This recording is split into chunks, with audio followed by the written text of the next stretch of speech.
Welcome my dear friends, myself Prasanth.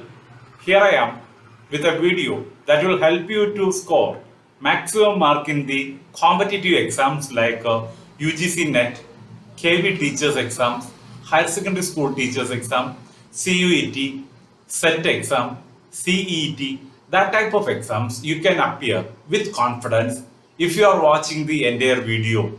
You have a colorful experience if you are watching the entire video up to the end. My dear friends, today I would like to share this concept, teaching aptitude, in two different videos. First video will include, the part 1 video will include three areas: administrative aptitude, teaching aptitude, then psychological aspects of education. All these things will help you to score the NET exam in the current exam. And you can score JRF also. If you are watching the entire points, I am explaining in a summary mode. You can score the maximum, all the very best. Kindly share this video. If you are firstly watching my videos, you can subscribe my channel and support me, and kindly share this video with your friends also. I would like to start the first module, academic aptitude. Academic aptitude. There we will discuss about the concept of learning, then factors affecting learning, learning to learn, and what is knowledge management. My dear friends, very quickly we will revise all the topics. First of all, you know very well the concept of learning. According to Skinner, it is not acquiring knowledge or skill, but it is only a mechanical repetition. It is one of the important process that help the learner to change the behavior. Learning is always changing the behavior positively and negatively. So starting with that, the concept, the characteristics of learning, it explains it is a purposeful activity. And you know very well, whenever you have learned also, it is through your experience, maybe direct experience or indirect experience. And it had wide scope in the present era. It helps for developing lot of habits, positive and negative habits. It helps for the development of attitudes, interest among the learner. And you know very well, learning is happening in individual mode, in a group mode. Individually, the learners are learning through the medias, and a group, they are in a social environment, inside the classroom, in the school, in the other campus and other area where the students are gathering together. So learning has a social orientation also that helps for the development of social citizens. So this is the 4 attributes of learning. And another concept we have to keep in mind regarding the aptitude, that is basic requirements of learning. What is the basic requirements? Very important area. It is needed motivation. Support of motivation is needed. Then proper study habits needed. Suitable learning experience is needed from the teachers. Every time, you know very well, active teachers are giving colorful learning experience for the students. Then suitable learning experience and a favorable conducive learning environment. You know very well, in the home or in the school, students need the necessary adequate infrastructural facilities. And proper linking with the previous knowledge is done only with the support of teachers. That also needed. And availability of maximum reference material. My dear friends, you know very well, nowadays we are getting in fingertips all the information available around the world. Then adoption of suitable methods and techniques by the teacher. Nowadays lecture method is totally avoided. Activity oriented, group discussion oriented methods are there. And it is important, very important, self-reflection. Students have to think themselves, they have to evaluate themselves what they have learned in a classroom today. After watching the entire video also, you can self-reflect what is the gaining from this video. And you have to remember another important topic, that is learning to learn. What is learning to learn? You please remember, every time while learning, students have to apply some soft skills or life skills. So learning to learn means what? Learning how to learn. Learning how to learn. It requires lot of skills, processes, thinking processes. It includes observing. Students need direct observation and indirect observation skills. Then classifying ability. They have to measure themselves. They have to communicate effectively. They have to use the number relations among the concepts what they are learning. Then the special students have to identify the special relationship between the previous concept learned and the present concept learning. Then they have to infer themselves, inferring, then predicting, making operational definitions from the concepts, the minute concepts what they have learned. And also they have to formulate hypotheses for solving problems and gaining knowledge. So these are the concepts related to learning to learn. Kindly keep in mind the different skills related to the concept. And important factors affecting learning. Lot of factors are there. You have to keep in mind the physiological factors that includes lot of adequacies, good health conditions, the mental status, the reduced fatigue level of these learners. All these things they have to, the age level, their atmosphere in the classroom environment, all that things. Physiological factors. Then psychological factors include motivated mind, creative mind, interested mind to learn everything, aptitude to learn everything, attitude towards a subject, and how to reduce the conflicts among the minds and the learning environment. So psychological factors also there. We have to consider all that things. Then environmental factors. In a classroom, we need a conducive environment. Then only we can develop good learning memories, experience in our students. So noise avoided, poor illumination, that type of negative impacts we have to avoid. It must be free from that type of environments. You have to keep in mind all that points also. Then teaching methods, you have to remember teachers should adopt friendly, student friendly, learner oriented teaching methods. Then only the learning will be much effective. Kindly keep in mind all the 4 factors which will affect learning. And another concept we have to keep in mind regarding this is knowledge management. Nowadays knowledge management is occurring through the artificial intelligence. But traditionally, teachers are having indirect and direct contact with the students, parents, and the classroom learning environment. So what is knowledge management? It is actually a combination of organizational structure, the strategic goals adopted by the teacher, and the needs of the individual, the learners. All these things are combining together knowledge management. It is undertaken maximum by the teachers because lecture-oriented teaching methods gives more importance for knowledge management only.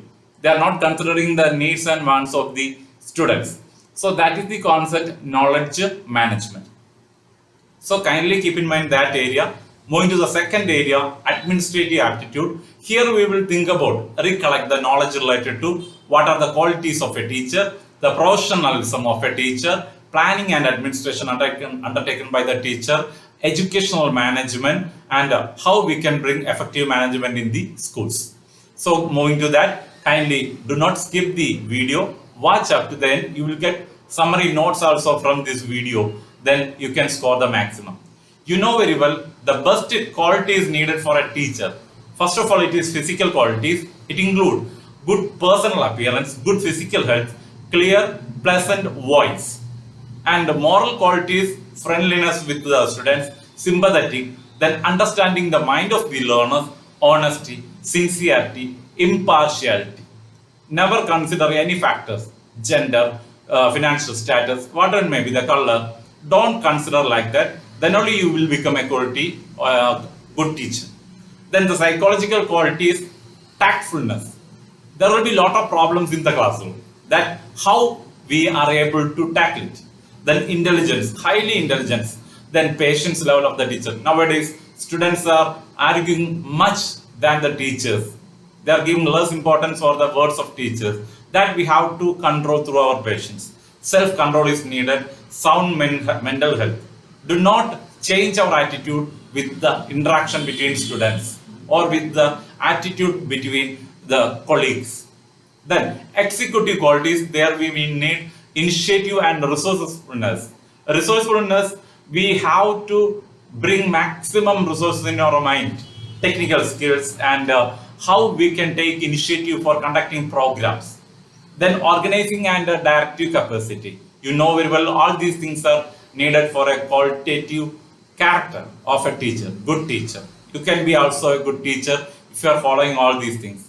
Then the professional background of the teacher, there we can keep in mind the points like professional attitude, professional training required by the teacher, then desire for improvement. Also, sound knowledge of the subject matter is very important for a teacher. Then relationship, how we are keeping a relationship with the students, the learners. Nowadays, student-friendly approach is much important in the classroom learning environment.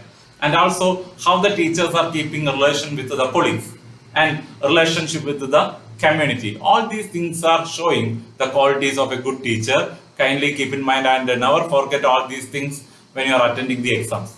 And what are the different roles of a teacher? Kindly note the points. Teacher as an organizer, prompter, a resource or consultant, then communicator, then controller of the entire classroom atmosphere, stage setter for the performance of the students, facilitator, a guide, and evaluator. These are the varying roles of the teacher. Previously, in the traditional times, it's only like a commandant. Nowadays, it is changed into different roles. You can note all these points also.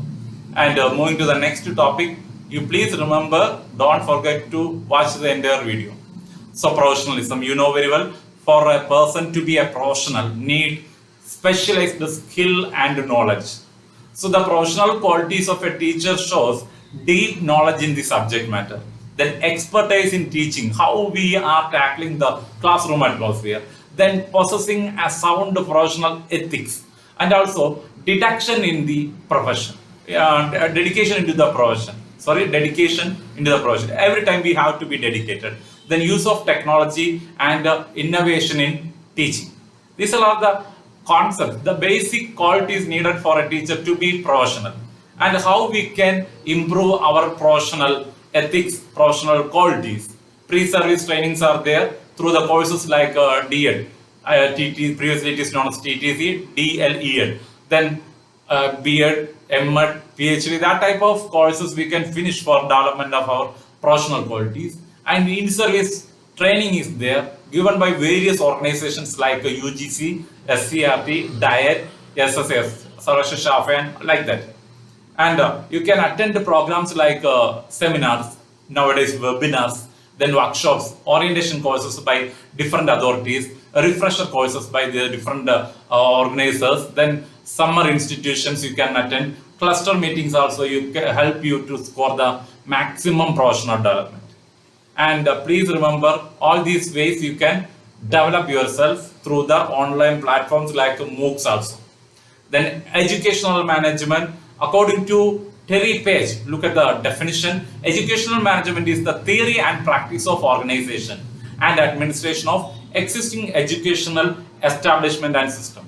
It shows how a teacher manages the entire system in the school. Then it includes functions like planning, organizing, staffing, directing, and controlling. Through all these activities, a teacher manages the educational institution. Don't forget, then school as an organization. Kindly keep in mind, important point, how and what are the different elements of a school as an organization. You know, school is not a building. It is a combination of the following factors. Look at that, what are the different factors? Daily routine of the school, examinations, work office, timetable, levels of schools, then plans, hostels, playground, the discipline in the school, inspections, level of teachers, educational projects undertaken by the students and teachers, the building, the teaching aids. Lot of other elements also there, but the combination of all these things are known as school organization. Never forget all these valuable points. And moving to the another important area, you know very well, when we are selecting a school site, what are the factors we have to consider? Kindly keep in mind the important points. School should be located in a congenial and pleasant environment. There should be pollution-free environment should be there, and it should not be near to a factory. It should not be some low-lying area. It should not be situated in the main road, and there should be provision for electricity and the basic amenities like water, hospital, post office, banks, etc. This must be there while selecting a site for the construction of building of our school. Then, what are the different qualities needed for an ideal principal or the head of the organization? An efficient leader, that person must be an efficient leader, able administrator, a good scholar, a democratic leader, and a disciplined man, a role model for the others, influential personality, know the value of human relations. Do not be partial. Take wise decisions, should be very intelligent in an organization as the head. And moving to the another topic, what are the different roles of principal or the head of the organization? Look at the various points. As a teacher, as an administrator, as a supervisor, as an inspector, as a leader, as an organizer, as a coordinator, a role in curriculum implementation. Nowadays, NEP came, so we need how it will be effectively implemented in the schools. A role in maintaining discipline of the school. You know very well, the maintaining a principal is able to maintain the discipline in the school in all the aspects. Then he is a good leader or she is a good leader, very good leader. So a role in the overall development of the organization. Kindly note all these points and keep in mind how we become a good principal in the future. So we have to, as a part of the management, we have to maintain a lot of records. Look at the records what to be maintained by the organization. So these are the things you have to consider: admission record, fee register, examination register, stock registers, registers regarding parents, visitors book, school calendar, attendance register, timetable records, then correspondence records, purchase records, progress reports, very important thing, then logbook to note the visitors in a particular day in the school. You have to keep in mind all these important things, then only we can gather all the things. And here it is another topic, timetable. You have to keep in mind 3 types of timetable will be there in a school, and you know it is a schedule showing the detailed plan to be executed in a particular day, week or in a year. So class timetable will be there, teacher's timetable will be there, then master timetable will be there. That will include both class teacher's timetable and class timetable. And you have to keep in mind what are the principles to be considered while setting a timetable. These are the important principles you have to keep in mind. Principle of variety. We have to bring variety of subjects in a particular day. Then we have to consider the fatigue. That is why interval times are coming. Principle of justice. We should be justice to our students. Then there should be time for rest and recreation. And that timetable set should be flexible. It must not be rigid. So kindly keep in mind all these important points while finishing a timetable. And you know, building a good relation with the community, parents is very important for the school. How we can bring that? Through the parent teacher association, PTA meetings, celebrating important festivals and days of national importance with our community members, film shows and exhibitions we can conduct, and also organizing a lot of community living camps.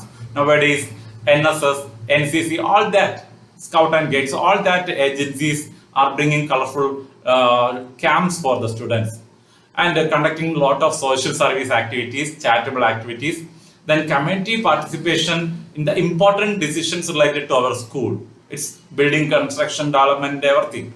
Then utilization of community resources and conducting field trip to that particular community. Then all these activities will help you to get a better support from the part of the public. So these are the things you have to keep in mind. In the next section, psychology, we will discuss. Kindly watch this video. Thank you for watching this video. I will explain in detail what are the different psychological aspects in the next video. Thank you for watching the entire video. Kindly share this video with your friends. Thank you. Have a great day.